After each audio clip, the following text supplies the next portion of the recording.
کند سپر سینه پر از محبتش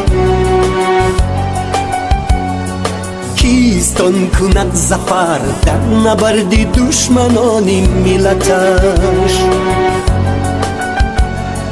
آن که جان به کف گرفته تن به تن بر عدو ستیزد و به جان اهریمن آن که صبح و شام کشیده نظم صف خواند و قصیده و ترانه وطن کیست سر سپرده وطن من و تویه آن که دوست دارد این چمن من و تویه کی سر سپرده ای وطن من و تویم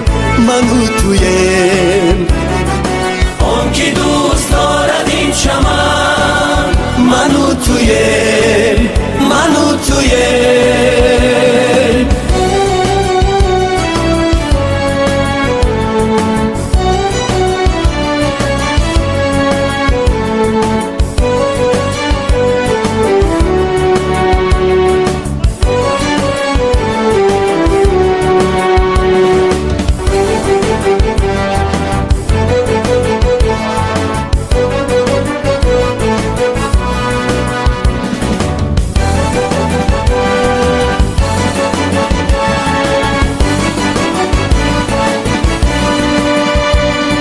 کیست آن با غرور با روحی شکست ناپذیر خود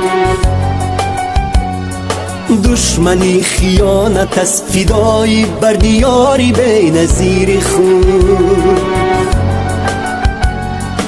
آن که پاسداری نامی ملت است ره سپاری راهی بر دوام ملت است آن که صادقان خدمت وطن میکند برای او به نرخ جان و تن